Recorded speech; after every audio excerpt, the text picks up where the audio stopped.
nesting dolls. And they have been around for a long time. They actually originated in China.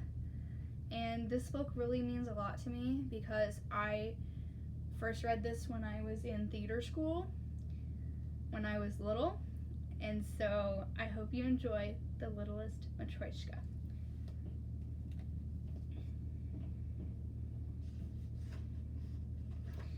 It is by Corinne Demas Bliss and illustrated by Catherine Brown. In a small snowy village,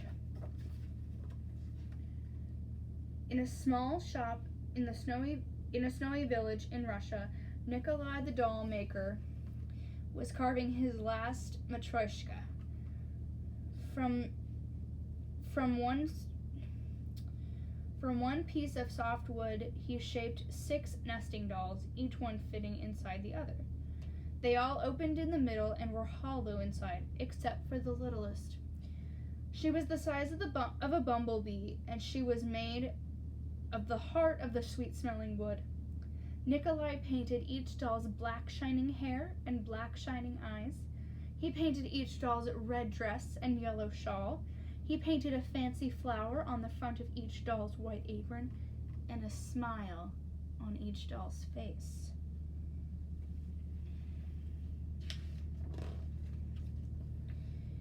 "You are 6 sisters," he said, as he set them along the workbench, in a line from biggest to littlest, and he named each one, touching his finger to the top of her head.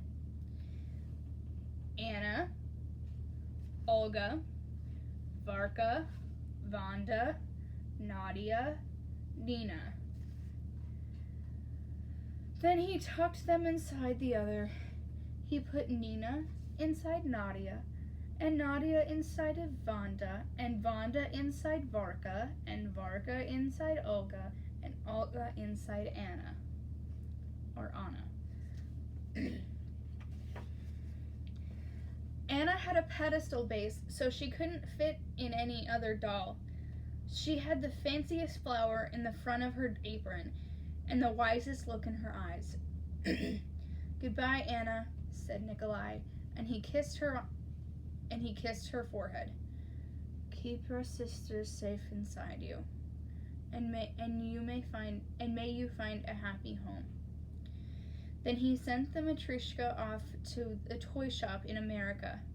On the long journey across the sea, Nina slept inside Nadia, and Nadia slept inside Vanda, and Vanda slept inside Varka, and Varka slept inside Olga, and Olga slept inside Anna.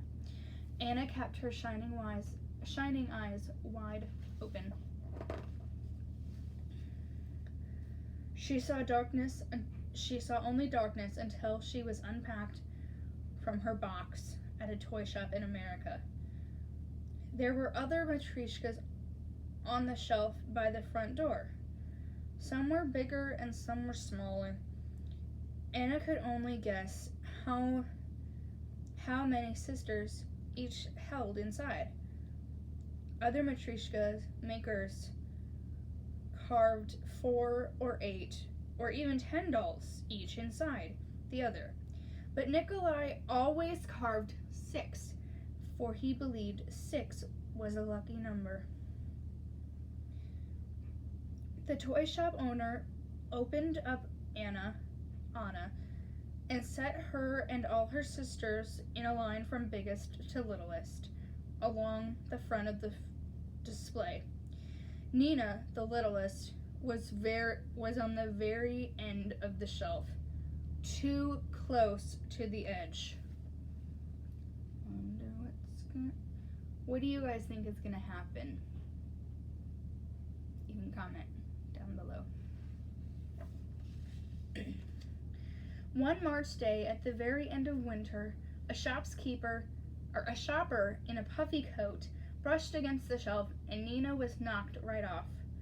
No one noticed except for Nina's sisters, but there was nothing they could do.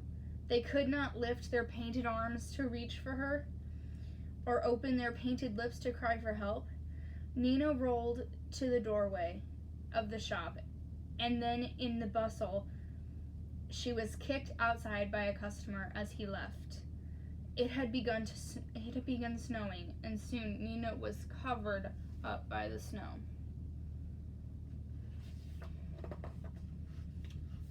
In the morning, the shopkeeper shoveled the sidewalk in front of the toy shop. Nina was shoveled right out to the street. Later that day, the snowplow came and pushed all the snow into a pile. The pile was shoveled up into a dump truck. Nina, nestled in the snow, only saw whiteness. The muffled sound of the truck reminded her of the ship's engine, and she dreamed she was on the sea again, on her way to America. The truck dumped all the snow on top of a big pile just outside of town.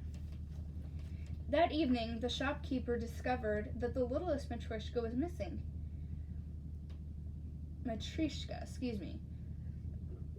He looked everywhere but couldn't find her. So he put Nadia inside Vanda, and Vanda inside Varka, and Varka inside Olga, and Olga inside Anna. And he put the Matryoshka on the sale table. The next day, a little girl named Jessie came to the toy shop with the money her grandfather had sent her for her birthday.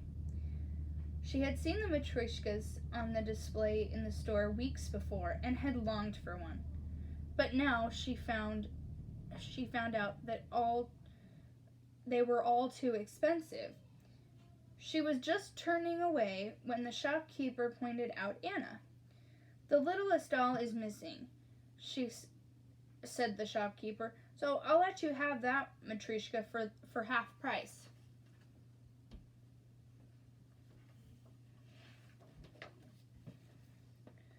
Jessie had just enough money to buy the Matryoshka. When she got home, she set the dolls along her dresser in a line from biggest to littlest.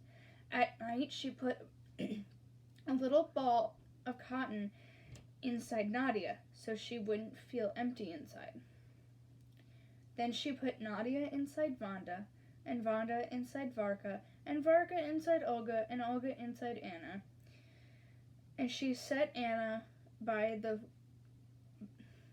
window so she could look out at the moonlit, snowy fields and the star-filled sky. Anna kept her shining eyes wide open, watching for Nina and remembering Nikolai's sweet voice. "Keep your sisters safe inside you." A little bit guilty feeling. Nina spent the night in the snow pile. In the quiet of early morning, spring took the place of winter. The sun came out, and the great thaw began. The snow above Nina started melting, and soon she could see sunlight making its way through the icy crystals. By the next afternoon, all the snow around Nina had melted away. For a while, she lay in a little puddle in a pocket of snow. When that melted, she was carried along in a rivulet of melted snow down the hillside to a stream. Nina rolled and tumbled along in the current. She had glimpses of the sky and glimpses of the sandy bottom and glimpses of the rocks she whooshed past. A roar in the distance got louder and louder. It wasn't a truck or the engine of a ship. It was a waterfall. Suddenly, Nina was caught in a rush of water, and she flew off into space and came down in foaming surf. She was pounded deep in the water, but popped up and was carried downstream once again.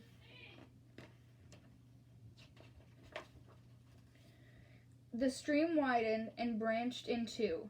Nina traveled up one fork to an inlet. She floated gently along the slow current. A great blue heron, back from the south, now that the ice had melted, was hunting in the shallows. He spotted Nina and snapped her up. When he discovered that she wasn't anything to eat, he flicked her away.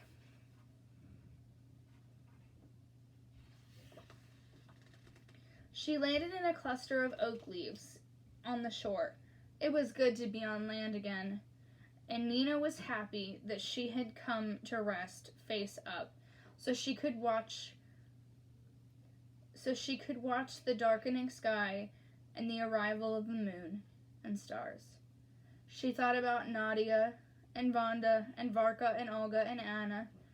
The face in the moon reminded her of Anna's face, round and wise, and she felt comforted. And actually, yes, it does look like a face in the moon.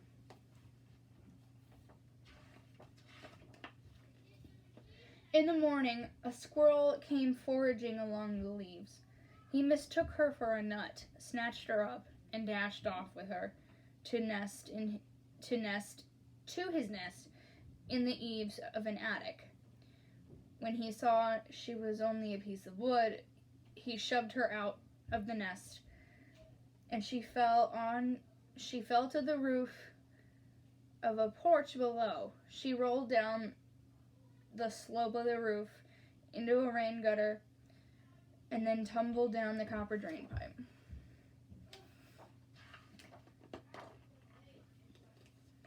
A cat dozing in a patch of sunlight at the corner of the porch was startled by the sound. He opened his eyes just as Nina rolled out the end of the drain pipe. He pounced at her, and when Nina rolled, he pounced again. A little girl was just coming out of the house. Her eye was caught by Nina's red dress. "What have you got there?" she asked the cat as she bent down to look. She picked up the littlest Matryoshka. Matryoshka. I don't know why I can't pronounce that. "Oh, you found us!" she cried, for the little girl was Jessie. She ran upstairs to her bedroom. She wiped Nina carefully with a handkerchief and placed her in a circle with her sisters, so Nina could see them all and they could all see her. How they rejoiced to be together again. That night, Jessie removed the cotton ball from Nadia. She put Nina inside Nadia, and Nadia inside Vanda, and Vanda inside Varka, and Varka inside Olga, and Olga inside Anna. "Now your sisters are safe inside you," Jessie said, and she kissed Anna on her forehead. Anna smiled the smile that had been painted on by Nikolai the doll maker in Russia so long ago. So that was the Littlest Matryoshka. I keep pronouncing it wrong. I think I got it right, Matryoshka.